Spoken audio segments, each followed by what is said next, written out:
অহংকার আল্লাহ তাআলার কাছে শোভনীয় নয়। এই হাদিস যখন সহিহ মুসলিমের এই হাদিস যখন সাহাবী শুনলেন যে অহংকার যার মনের ভিতরে রায়ের দানা পরিমাণ আছে তা তার ভয় হয়ে গেল। আল্লাহ রাসূল সাল্লাল্লাহু আলাইহি ওয়াসাল্লামের কাছে এসে বলছেন, আবু হুরায়রা বর্ণনা করছেন, আল্লাহ রাসূলের কাছে এসে বলছেন যে আল্লাহ রাসূল, আমার একটা অভ্যাস আছে, আমি খুব সৌন্দর্য প্রিয়, আমি জামা চকচিকা পরি, জুতো ঝকঝকা পরি, আমার জুতার ফিতার থেকে কাউরি জুতা ফিতা সুন্দর হোক এটা পছন্দ করে না, মানে সব থেকে সেরা ফিতা আমি ব্যবহার করি জুতাতে। আমার স্বভাব এটাই যে আমার পোশাক আশাকে যেন কেউ আমার থেকে টপকাতে না পারে, আমার এই মানসিকতা, আমি যেন সবসময় টপার হয়ে থাকি, চকচকা হয়ে থাকি। তো আল্লাহ রাসূল এটা কি অহংকার? আল্লাহ রাসূল বলছে যে না, এটা অহংকার না। ইন্নাল্লাহা জামিল ইউহিব্বুল জামাল, আল্লাহ তাআলা অতীব সুন্দর আর তিনি সৌন্দর্যকে ভালোবাসেন, বান্দাও চায় সুন্দর হয়ে থাক, এটা অহংকার নয়। অহংকার দুটা জিনিসে।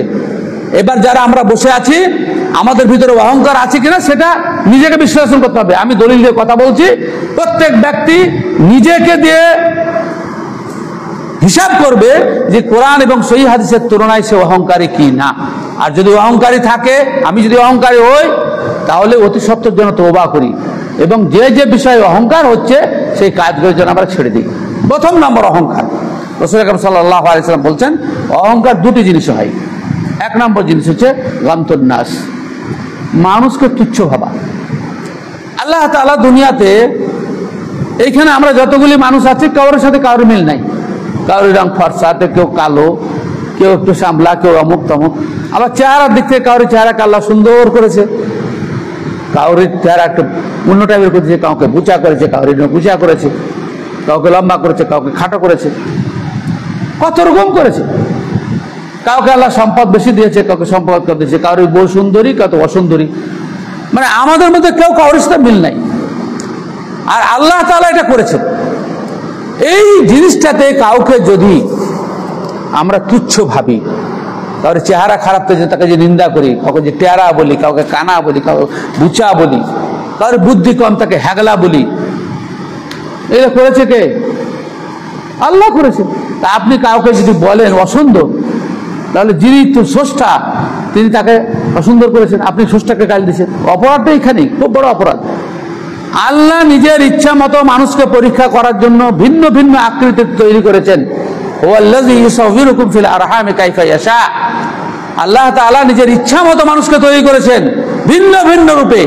রাসূল কারীম সাল্লাল্লাহু আলাইহি ওয়াসাল্লাম বিদায় হজে বক্তব্য দেওয়ার সময় বলেছিলেন, লা ফাযলা লি আরাবিয়্যিন আলা আজমিয়্যিন ওয়ালা লি আসওয়াদ আলা আহমার ওয়ালা লি আহমার আলা আসওয়াদ ইল্লা বিত্তাকওয়া। কালো ধলের উপরে কোনো প্রাধান্য নাই, হ্যাঁ, আরবি ওর আরবি প্রাধান্য নাই।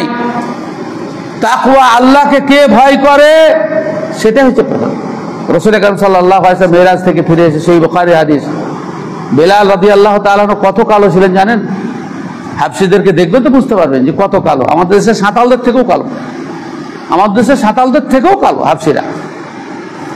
রাসূল সাল্লাল্লাহু আলাইহি ওয়াসাল্লাম বলছেন বেলাল রাদিয়াল্লাহু তাআলাকে মেরাজ থেকে ফিরে এসে, আইয়া আরজা আমালিন আমিলতাহু ফিল ইসলাম, বেলাল তুমি কি এমন ভালো আমল করেছো, আশাব্যঞ্জক আমল করেছো ইসলাম গ্রহণের পরে, যে ইন্নী লা আসমাউ খাসফানা আলাইকা বিশব্দ এসেছে ফিল জান্নাহ, যে আমি জান্নাতে আমার হাঁটার আগে তোমার খড়মের আওয়াজ শুনতে পাচ্ছি। জান্নাতে আমি হাঁটছি আর তার আগে আগে তোমার খড়মের আওয়াজ শুনতে পাচ্ছি। বেলাল তুমি কি এমন ভালো আমল করেছো যে আমার আগে জান্নাতে তোমার মানে পদচারণার শক্তি পাচ্ছি, আওয়াজ পাচ্ছি।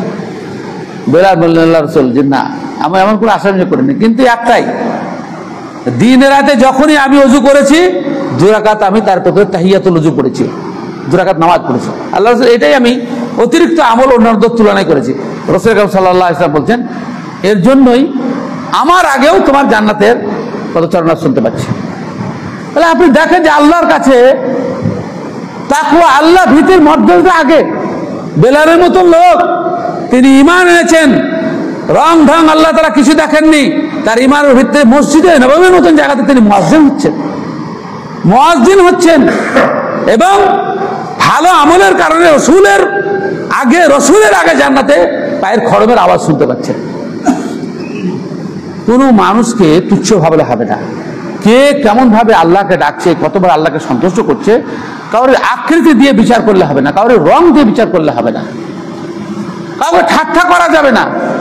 আল্লাহ যাকে যেমন রেখেছে, আপনার যদি মনে হয় যে এটা মানে ভালো কাজ নয়, ভালো জিনিস নয় বা বিপদ নয়, আপনি দোয়া পড়ে আলহামদুলিল্লাহ আফানা মিম্মা ইবতালাকা বিহি ওয়াফাদ্দালানি আলা কাসীরিম মিম্মান খালাকা তাফযীলা। আল্লাহ অনেক সৃষ্টির মধ্যে আমাকে সেরা সৃষ্টি করেছেন, ওর থেকে আমাকে ভালো রেখেছেন, সেজন্য আমি আল্লাহ শুকরিয়া আদায় করি। কিন্তু ওকে খারাপ ভাববেন না, কেননা কোনো মানুষ নিজে ইচ্ছাকৃত কালো হয়ে আসে না, ধলো হয়ে আসে না, অসুন্দর হয়ে আসে না। আল্লাহ যাকে যেমন মায়ের পেটে তৈরি করেছে সেই তেমন পৃথিবীতে আসে না। সেজন্য কাউকে কোনো সময় কোনো চালচলন কথাবার্তার জন্য কাউকে ঠাট্টা করবেন না। আল্লাহ তাআলা কোরআনে নিজেও বলেছেন, লা ইয়াসখার কওমুম মিন কওমিন আসা আন ইয়াকুনু খায়রাম মিনহুম। কোনো ব্যক্তি যেন, কোনো পুরুষ যেন কোনো পুরুষকে, কোনো নারীকে ঠাট্টা না করে, সেই হয়তো আল্লাহর কাছে প্রিয় বান্দা, তুমি যেটা জানো না। কে জানে? সেজন্য কোনো মানুষকে ঠাট্টা করবেন না, কোনো সময় যেন তুচ্ছ করে দেখবেন না।